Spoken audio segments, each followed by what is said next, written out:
Howdy, everyone.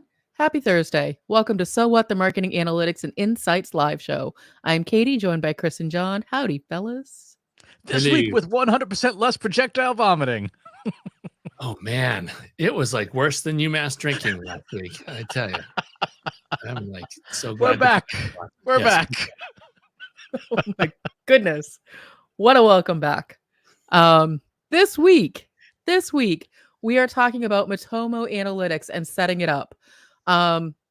We've done some informal polling, and we know that everybody is very frustrated with Google Analytics 4. However, they are kind of locked into Google Analytics 4. So what we wanted to do today was cover an alternative that you can set up to run in parallel with Google Analytics 4. Does not affect the speed of your site, does not double count your data in Google Analytics, and what that looks like to set it up. So the basics of Matomo Analytics as a GA alternative, how to get your Matomo, how to get it set up correctly, and what data you'll have access to through Matomo to supplement if you are caged into using Google Analytics 4. So, Chris, you have been talking about Matomo Analytics for a very long time. Where would you like to start? Let's start with what the heck is this thing? So, Matomo is a piece of open source software.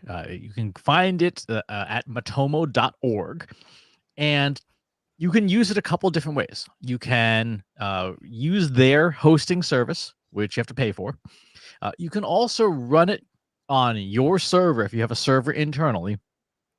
Download, install it, and then if you use WordPress on a WordPress host, you can actually download it and install it as a WordPress plugin, and then you don't have to do any of the admin at all. It just runs inside your website. So on the Trust Insights website, that's exactly what we did. We used the Matomo plugin, plopped it in.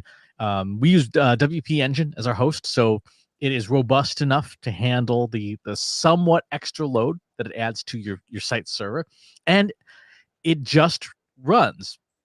To give you a sense of what it is, Matomo is very much like Google Analytics was like 5 years ago. Like go in the Wayback Machine in the days before Google Analytics, which actually is now 4 years old. The GA4 is 4 years old now. But you go back to Universal Analytics 5 years ago, 7 years ago, and that's pretty much what this software is.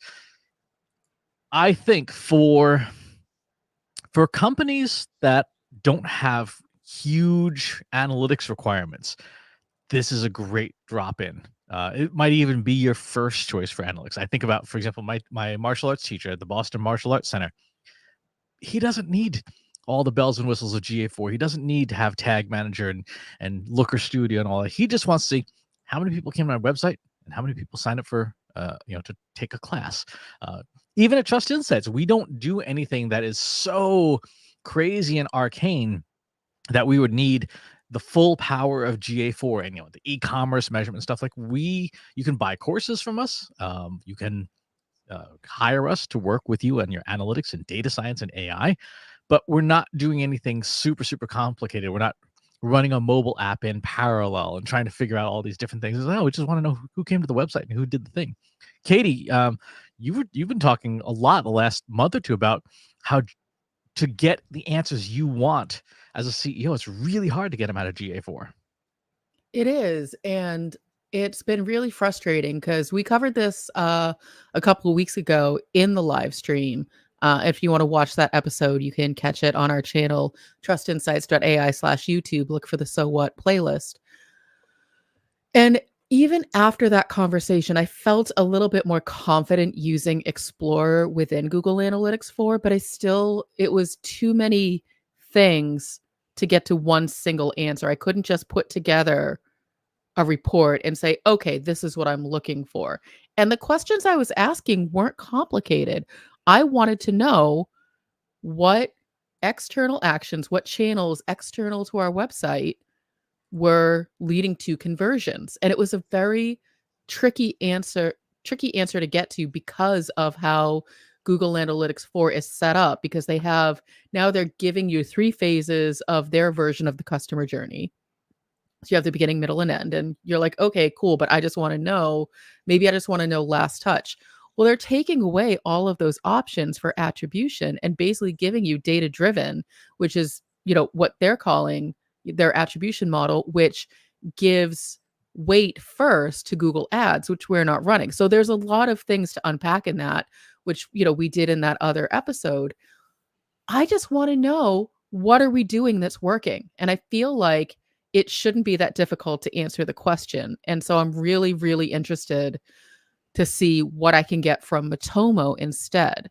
And I guess before we even get into that, Chris, Matomo's not the only Google Analytics alternative on the market. There's other alternatives that people are looking for. Why Matomo?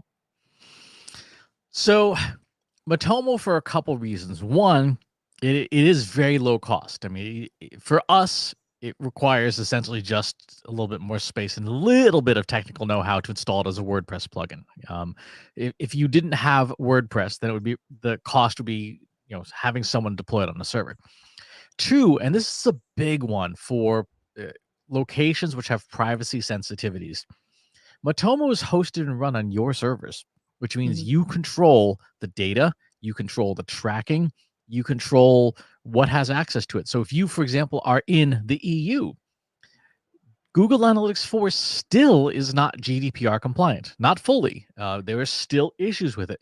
Matomo, when you host it on your hardware, is not transmitting data to any third party, which means that one of the big complaints that the EU has about GA4 is resolved. The data is not crossing borders. It runs on your server, and so you have that level of privacy. If you are doing stuff with consent management, again, Matomo is a really great solution because it's on your server, right? So there is no third party that data is being relayed to, and therefore there is no additional privacy concerns. If you work in healthcare and you want web analytics on, say, like a patient app, you must use a service like this where that data never leaves your network. And I feel like those are considerations that other solutions may have, but they're glossing over because they know that consumers are looking for ease of use, and regulations and settings are secondary. First, they want to know, can I get the stupid thing to work? Exactly. Now, the trade-offs, you don't get integration with Google Ads, for example. So you won't get the optimizations from Performance Max campaigns and things.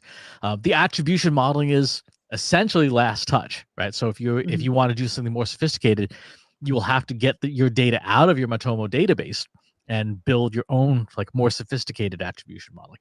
And of course, it is a new interface to learn, although it's very familiar to those folks who remember Universal Analytics of 2015.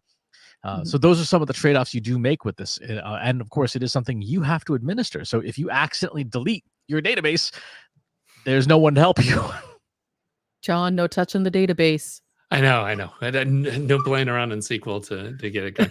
I was surprised. They do have a full, if you want to go with them hosted, they have a full array of services as far, everything as far as being able to dynamically set it up to integrate with all your other systems and do a bunch of stuff. So it is full featured, but yeah, it's a really interesting point of kind of, do you go with cloud hosted and have them manage everything and take all the headaches away? Or are you the kind of org where, no, it's just got to be in-house, and that's not even hosting with them is not a question. But yeah, and then the other thing that got me was their WordPress plugin. Like the fact that if you have WordPress, this is not a headache at all. If you want them to just manage the traffic and make it go, that's huge.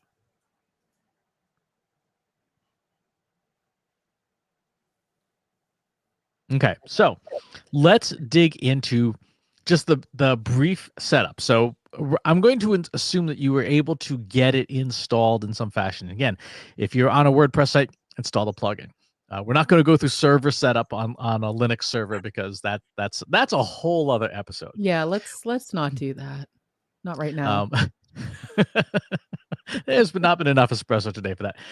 However, configuring the software itself, very straightforward. So this is what it looks like when you first get into the system. You go to our settings up here. And again, you're going to see some pretty familiar stuff. So in the system, for your general settings, you'll probably want to specify your cross domains. So for example, we have the Mautic system, the open source marketing automation software. So and that has its own subdomain. We would probably want to add something in like Trust Insights Academy. So the academy.trustinsights.edu, that would go in here as well. You also have the ability to turn off certain things and also provide other privacy things. And Matomo does make its own tag manager if you want to use it. I'm still comfortable using Google Tag Manager for what we do. But again, if you were in a protected environment like healthcare or financial services, you would absolutely want to use the Matomo Tag Manager because that also runs on your servers.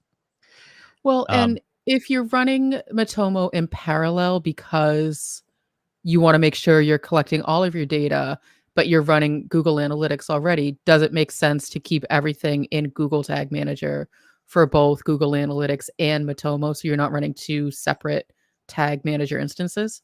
That's correct. That's the smart way to do it. Okay. Yeah, that's like head exploding for me. I'm like, oh, wait a minute. So you have it. Yeah, that does make sense. My concern would be if Google would mess with it because it's in there, but they don't care. There's so many other tags from all over the damn place that they're not going to care. Okay. Exactly. Head reassembled. I'm good. You will notice that there is because it is viable in the EU thanks to GDPR, you'll notice there's a number of privacy options. So, for example, you can decide how much you want anonymized different tracking data. You can either override or not override certain types of tracking. You can cleanse old data if you have regulatory requirements or anonymize previously tracked data. All these things are required by GDPR and also CPRA, the California privacy legislation. So if you don't know what to do, your best bet is just follow the general recommendations. They are, I would call it like a medium level of privacy. But all of these tools exist so that you can fully comply with regulations. So, for example, the GDPR tool, someone emails you and says, I want you to I want to exercise my right to be forgotten. Go right in here to the GDPR tools and say, okay, let me find you, and poof, you're gone. And all of the data about you. I'm going to start using that. I'm just going to start having my auto responder on my email to anyone who emails me saying, I exercise my right to be forgotten. Please forget me. I don't care who you are. Just forget me already. Yeah, because that's just totally impossible in GA, right? You can't just be like, forget this person. You can. There is a data deletion request tool in GA4. How well it works, we don't know. And Google has been sued by the EU for cross-border data processing, where data is in GA4 is being executed in other locations outside the EU. Italy, I think, sued them recently about that. Nothing like being sued by a whole country. This is the section that is most relevant to marketers, setting up your goals. Right. So again, this is not like in GA4 where you have to do things like setting up tags and triggers and stuff in Tag Manager that then correspond to events in GA4. This is classic universal analytics. Let's pick a goal. So we're going to add a new goal here. And again, so you can there's your name, your description, and then you have when visitors or manual triggers of goals, which would be like a JavaScript. You have a special JavaScript on your site that can fire an event. It can listen for that. Or when your visitor does something like visits a specific URL or a page title or downloads a file or something like that, you can specify like I could set as a goal if you want to download the Trust Insights prompt sheet. If you go to trustinsights.ai/prompt sheet, there's a PDF on there. If you download that sheet, I can track that specific PDF and say, okay, that was a goal that was accomplished. But again, these settings are almost identical to the old Universal Analytics goals. Page views, events, file downloads, and things. So if I had a visit URL, I could say the URL contains or has a regular expression, thank you page, contact page, whatever the thing may be. All of it very simple. Some of it you can case sensitive match, and then you can decide should the goal be something that people can trigger multiple times per visit, or is it a one-time per visit thing, depending on what you want. And of course, stick a number in there. If you know what a goal is worth, you can put that in there. So again, this should be very, very familiar and very comfortable ground for anyone who remembers Universal Analytics. That is like, I'm looking at this, I'm like, why can't Google Analytics 4 be like this? This is so straightforward. What's the name of your goal? What are people doing? Where does it live? How many times can they like? It is so straightforward. This is when people talk about like, oh, I wish there was a setup wizard. This is what it should be. Mm-hmm. Oh my God. Ugh. Anyway.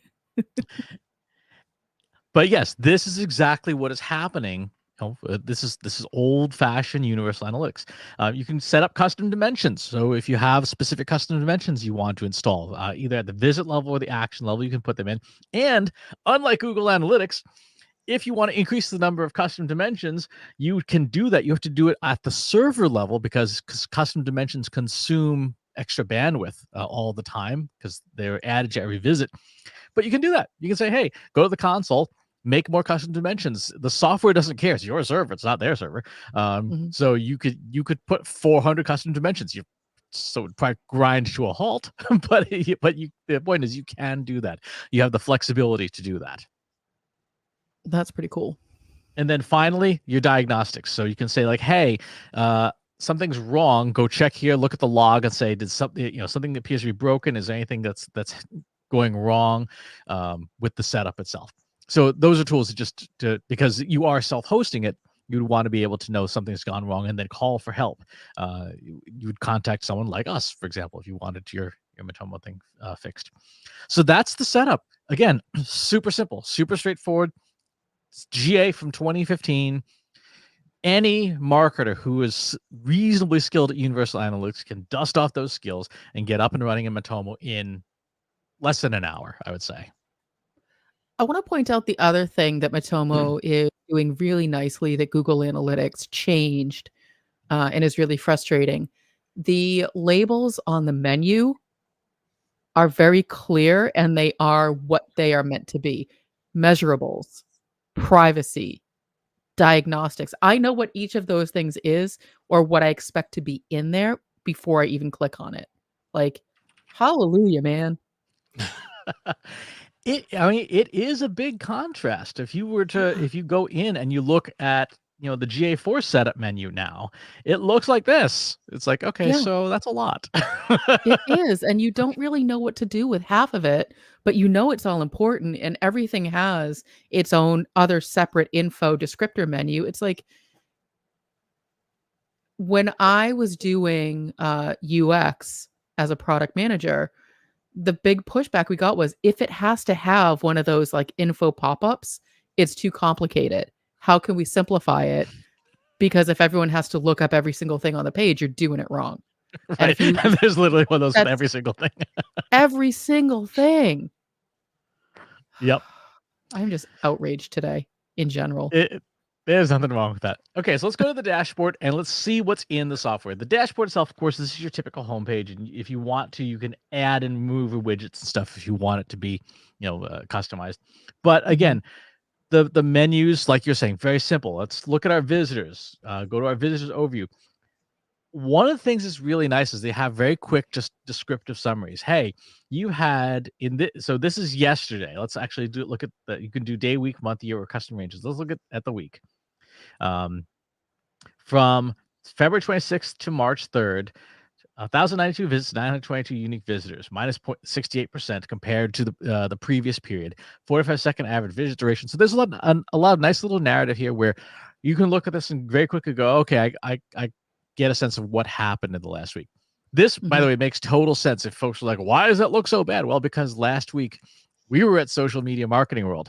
We were on stage telling people to go check out our stuff and download our things, and we got a ton of traffic last week. This week, we're back in our basements. Well, I'm in my basement. Yeah, mine's at least ground level. Exactly. The top of the world. John's on the second floor. Second floor. The second floor. Very nice. But we know what happened last week, so we can look at that and it's not surprising to us, thankfully. So can users annotate the way that you could in Google Analytics Universal? I have not come across that. Okay. But that doesn't mean it doesn't exist because it is open source. You can install plugins. There's a whole set of plugins that you can install and that may be an option. We're looking at the vanilla right out of the box. This is what you get. Gotcha. If you want to look at individual user profiles and what they're doing, like here's somebody from Canada, you can see what they're doing. You, of course, have your real-time logs and your real-time map of where people are coming from. You can look at your locations and demographics. All again, very very basic stuff to understand what's happening. Like so here, for example, when is the site most busy? Like this is just a helpful menu. Like you don't have to build a report in Explore Hub for this. You could go, okay, we get busy starting at 7 a.m. Makes sense. Exactly. And the reason we get that busy starting at 7 a.m. is because a lot of the time during the week, that's when a lot of our social posts start going out. So that's visitors, behaviors. Again, we are looking at classic 2015 Google Analytics. You can see what pages are getting the most visits. So this is our blog. You can go through our blog architecture and see, this is that post, the disclosure of AI and copyright. That post does well all the time. It's always one of our top pages. What pages do people come in on? What pages do people leave on? Looking at those page titles and the unique page use on them. If you have site search set up, which you would want to configure, you can look at what people are searching for, where people click out to after they've been to the site, which we like to see, for example, the Academy. We want people going there. What things they're downloading. So there's some of our slides from the last couple of weeks, and so on and so forth. Again, there aren't and shouldn't be any surprises in here, and it's all very straightforward. I'm loving this. Sign me up. I'm converted. This is the data that I've been and I'm being only mildly sarcastic. This is the data that I've been looking for, that when we were switched from Universal Analytics to Google Analytics 4, I lost the ease of use. Like the data exists somewhere, maybe in Google Analytics 4, but to take the time to figure it out, put the reports together, like all the things, I haven't had time to do that. And I know I'm not alone in that. And the questions that I'm asking are not complex questions. So why does the answer have to be so complicated? Why can't I just look at this? And the solution is I'm just going to start looking at this. It's, for me, the ease of use is worth the potential, like, slightly different data quality from one system to the other, because this at least is more directional than I was getting before, because before I'm getting nothing. This gives me a sense of direction. Exactly. So we go into acquisition. Where are we getting people from? So direct searches, campaigns, social networks, and so on and so forth. We look at our all channels menu. One of the things that's interesting is that when you use UTM tracking codes, and by the way, out of the box, it is compatible with all Google Analytics UTM tracking. So if you install this, you don't have to do anything extra, and it will vacuum up all those campaign codes. So here, in the last week, the Inbox Insights newsletter was a big driver of acquisition for traffic to the site. The Almost Timely newsletter, my Substack account, and things. You can see the referrers, what referring campaigns and where they're coming from. Social networks like LinkedIn, social networks like YouTube, and so on and so forth. What other websites are sending us stuff. So like my website is in there. Very straightforward. The search engine, the keyword part, this part never works well anymore because that data is now lost. It's encrypted. This is also true in Google Analytics. If you go into Google Analytics, you will not see this information either. But your websites, what social networks we're getting our traffic from? Hey, huge surprise. It's LinkedIn all the time because it's the last surviving social network that is in a dumpster fire. Yeah, I can't challenge that. Exactly. Although you will see Threads is on there, which is It's nice. coming up. That's coming up. You will notice also what isn't on there, and that is the network formerly known as Twitter. So you can, again, look at your campaigns. You can set up your own tracking codes. If you have e-commerce, your e-commerce data would be in here. We don't have it integrated right now with our Academy, but it was certainly something we could do. And then going into the thing that matters the most, goals, conversions, right? How many conversions? What was it worth? And what does it look like over time? You can look at your conversions by channel, and then there's a whole bunch of submenus here. So goals by search engine, right? Which search engine's driving conversions? Goals by, so the keyword I know does not work. Goals by website, which websites? Like there's my Substack. There's the Almost Timely newsletter that drives conversions. Again, like you were saying, Katie, you don't need to go rooting around in Explore Hub for an hour. You can say, okay, I want to know where's my conversions coming from. Yeah. This is so much more user friendly. If you're doing more complex analysis, exporting the data through the API in Google Analytics, that's fine. But if you're someone like me who's not a power user and just has very general questions about the overall health of your website and your digital assets, this is great. Mm-hmm. Here's that question you keep asking me all the time. Hey, what pages on our website convert? Mm-hmm. There you go. Amazing. That's and this was my challenge. This has been my challenge. I know it's not a complicated question. Why is it so hard to get to an answer? And boom, you hit a button and there it is. Now, Mm-hmm. obviously, we have more goals to set up, but like there it is. That's all I want to know. Exactly. How long does it take someone to convert? Oh Those of my you who God. remember Universal Analytics, this used to be one of the reports that we used to love to see, Yeah. are we a long sales cycle or a short sales cycle? We're a decently long sales cycle. Look at for just the thank you page conversions, you're talking, there's a good chunk in here, 13% are 15 to 30 days, 9%, 31 to 60 days. So there's some slowness in that cycle. And you can see by when you move the mouse, you get the nice little percentages that pop up there for Mhm. each row. And that's incredibly useful information that we've been missing for a while. Mm-hmm.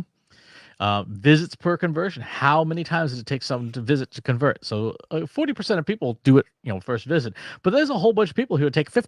They're very indecisive. Also super helpful information because, we can say, well, what pages are converting? So if someone, I could look at that and go, oh, our brand awareness must be really good if someone knows exactly what they want to do.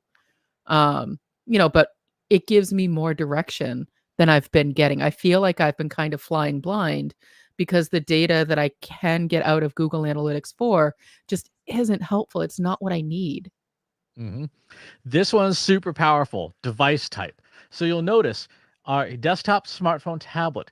Um, Desktop conversion rate for the thank you page is 10%. Smartphone conversion rate 22%.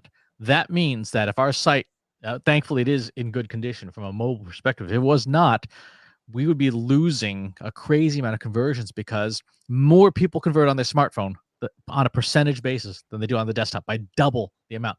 So our site has to be mobile friendly. And just looking at this very quick report, we can go, wow, that's a big difference between mobile versus desktop. So what else can we do as marketers to make our site more mobile friendly or more appealing to smartphones? Because clearly they're already converting at quite a rate. Mm-hmm. And I remember this was an activity we went through when we redesigned the site of what was that mobile experience going to look like. And we spent a long time on that experience. So I'm glad that it's paying off. Mm-hmm. Exactly. I was looking at what feature phone. What the heck is a feature phone? Is that like a Cricket? That's like the old Nokia. Okay. So technically not smart though. Yeah. And if you're converting on our website from our car browser, we need to have a talk about your life choices. I was just going to say that's an indicator of poor life decisions. Yeah. It's funny to see Phablet still out there too. And in fact, even there are some Phablet users, which I have not seen anyone. 3 of them, whoever you 3 people are. I don't know what a phablet is, but I also don't want to derail the conversation. It's half phone, half tablet. So it's like a big phone. Really Yeah, big. there used to be an iPad mini that was like this halfway between. But yeah, so when we even in here, like what are the browsers people are using? Microsoft Edge surprisingly shows up, right? So if you are doing any kind of optimization for specific browsers, you might want to know that. So this is Matomo. It's pretty straightforward, right? Again, it's Google Analytics from 2015, except that it's got all the modern data in it, and the navigation's simple, it's easy, and it gets you fast answers. The attribution isn't great. We know that. If you want great attribution, you have to do it from the database itself. But here's the cool part that I personally like as a data nerd, and that you absolutely positively you can do it sort of in Google Analytics for if you have the BigQuery instance installed. Of course, you're running up the bill every month to do that. When you install this, particularly if you install this on a WordPress site, you get access to the entire raw database. Every piece of information that you see in the Matomo interface is in your SQL database. So if you have skilled data scientists on staff, you can go into any of those shards and say, okay, well, here's all this information from Matomo that I can work with directly. I don't need, you have control of that information, which means if you were to make a copy of your database, for example, you could go back and actually edit the data. So let's say you forgot to set up a goal, right? You could retroactively go back and change the data to say, okay, this was a goal. We just forgot to put it in as a goal. And so you could actually do that in the retroactive data, which you absolutely can never do with any kind of Google setup. I mean, I would love to do that because how long have we been running Matomo just in the background? A couple of years, I think. So I feel like it would be powerful insights for us to go back, add in the goals, like even just, the basic 4 or 5 goals that we care about. Thank you page, newsletter subscription, contact us, etc. And see what we see, because that's the data I'm looking for. Like any thank you page is fine, but it doesn't really tell me a lot because we have a lot of thank you pages on our site. So to know specifically what people were doing would be really helpful. I stand corrected. It looks like we turned this on in February of 2020. That's about 4 years. Yeah, we have 4 years of data. Yeah, that's a decent amount of data to do some decision making with. Mm-hmm.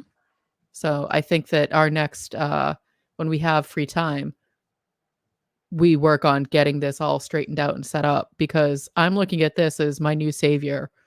And I'm going to say, see you later, Google Analytics. You're not helpful to me. and that is something that, I think is a really important consideration. It's something for everyone to think about, is if you're in marketing and you want convenient, fast, mostly correct answers that are directionally correct, you're going to get them faster here than you are in Google Analytics. I'm raising my hand for that. I want that.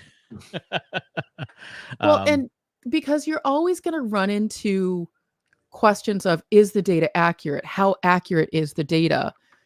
Regardless of the system. And unless you are in the system hand counting, going outside of your website saying, did you look at something? Did you look at something? Like, it's impossible to say that any website tracking data set is 100% accurate 100% of the time. These data sets should just be used as directional guidance to help you make better informed decisions, versus we got 30 conversions. Our goal was 31. Everybody's fired. Like, you might have 31 conversions, but you need to look at other data sources. The whole point of these systems is just to give you the overall health of how things are working so that you can make better informed decisions and not go, it's sunny today. I think I'm going to do a campaign on rain clouds. I'm not going to consult any data. Yep. And I had forgotten, we installed Matomo in early 2020 because Google had announced that GA4 was coming out, and they were saying, we're gonna, this is gonna be the new way of things. And we knew, looking at it, it was impressive, but it was also more complicated. So we set that up in 2020 because we wanted a backup system in case GA4 went sideways. Now, can Matomo connect to things like Looker Studio? Can you connect it to things like Google Search Console? Like, what are those integrate? Like, what does it integrate with? How can I use it as a stand-in for Google Analytics, or is it more complicated than that? You can absolutely use it as a stand-in for Google Analytics. In terms of other services it integrates with, it doesn't integrate out of the box with pretty much anything. You have to look for plugins for those. It does not, for example, have any Search Console integration, nor does it integrate with Google Ads and so on and so forth. It really is just a piece of web analytics software. That said, if you wanted to pass data from it to other systems like a CRM, if you're doing good tagging and governance, that should be implicit anyway. So, for example, if you're using HubSpot and you're using good UTM tracking governance, HubSpot vacuums that up automatically. You don't need to do an integration with your web analytics package to bring that data into HubSpot. It's there already. But what about like a Looker Studio? So you said there might be plugins to like integrate to basically put an interface on top of it, because you still run into the challenge. Like, so for us, I have no problem going into the Matomo system and looking for the data that I need, but that's not true of all teams. Like, they still have to put together some kind of more polished dashboard or reporting for executives to look at, and so I guess my question is, the reason people like Google Analytics is because of how it natively integrates with all of its other platforms, which makes sense. It's Google.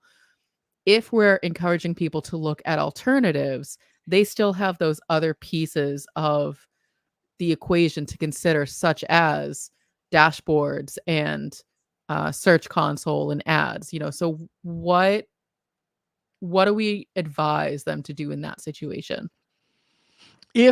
So here's the thing: if you have it installed on your own hardware, you can connect. For example, you can connect Looker Studio straight to the SQL database. So you don't need to connect it to Matomo. You connect it to Matomo's backend database. Okay. That requires a bit more technical skill.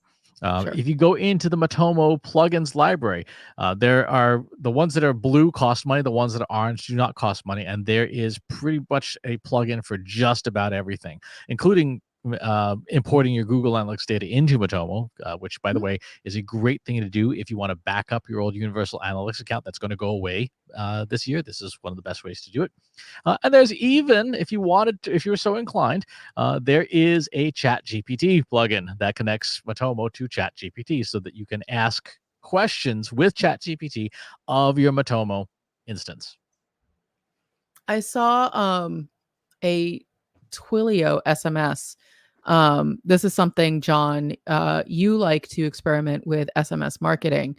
So would this essentially bring that data into your Matomo instance in addition to, because the SMS data lives outside of the website, would that bring it into Matomo to further analyze?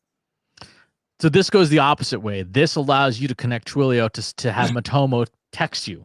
That's red alert. Oh. That's like, oh my God, buddy, you're in trouble. Texts. Still Which, important. yes, very important. If you're in a company where the board of directors will fire you if the site's down for more than an hour. That's required. There's the annotations, Katie, that you were asking about earlier. There's a widget to add annotations. Yeah. Get your reports by email. Mm-hmm. So and these are all the ones that are free because they're orange instead of blue. So yeah, there's so many different ways to extend the instance. I like it.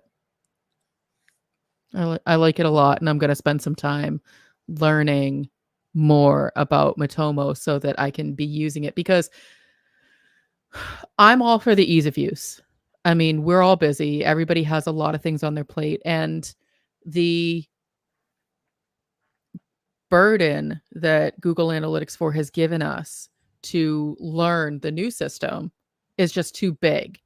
That said, if you are someone who's like, yeah, this is all great, but I still have to do Google Analytics, we do have a course, which you can find at trustinsights.ai/GA4 course.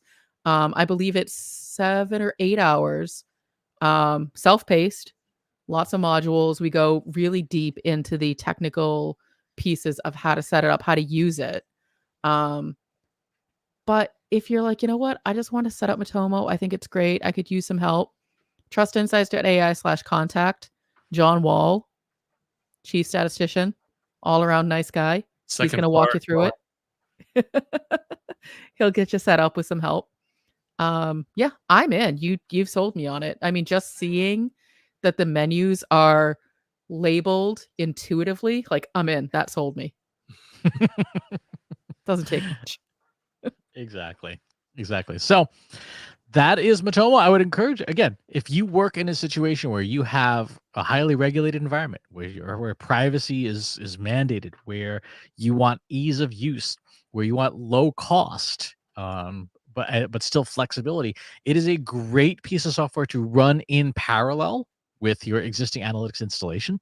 I think that's a sensible thing for pretty much everyone to do. It doesn't have to be your primary system, but as Katie is finding out, it might become your primary system because you can just get the information you need out of it faster. So, any parting thoughts? Make your Let's life do easier. it. What's that? Let's say make your life easier. Exactly. All right, folks, that's going to do it for this week's show. We will talk to you all next time. Thanks for watching today. Be sure to subscribe to our show wherever you're watching it.